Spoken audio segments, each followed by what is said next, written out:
services. Is there a push within New Zealand to employ officers from the areas that they're actually from? So let's say, Auckland, we will hire officers or people from Auckland to become police officers. Yeah. So the really cool thing about what we do now with our hiring is about hiring for the communities that we're serving. Yes. And so embracing diversity, diversity is one of our core values, but the point around that is we have to be reflective of the communities we serve.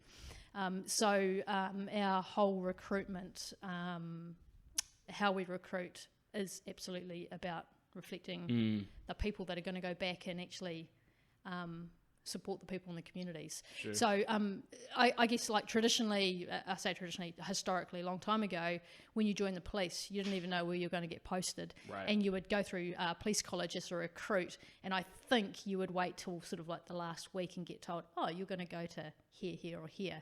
And I mean, long term, that's never going to work. One, because if your heart and soul wasn't in the place where you're posted, all you ever want to do is go back to where you want to be from. And the second part is how can we just put someone somewhere and not be thinking about the communities that they're actually going to be working alongside. So, and there's so much nuance, I think, to each community as well. And you see it with different countries, you see it with different areas in New Zealand as well.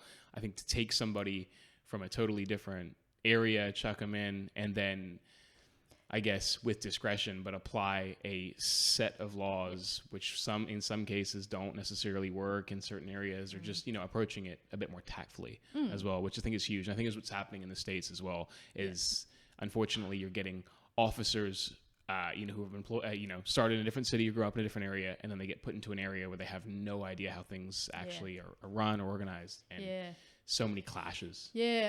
So I agree, and what we want to enable our people, our staff to do is be problem solvers, and very much principles based to achieve the right outcomes. So instead of it being very prescriptive as to this is how you will do X, Y, and Z, obviously we're bound by some legislation, but if they can problem solve and do what's right for the people they're serving, then that's actually what we need. And we have some really, really smart, intelligent people in our organisation, which is really cool. Like smarter than me sitting trying to come up with a way of doing things. The more freedom you give people to actually come up with that way to solve a problem in their community, it works. So, hey, if you enjoyed that, make sure you hit that subscribe button on the left-hand side. And to watch other episodes, click one of those squares on the right.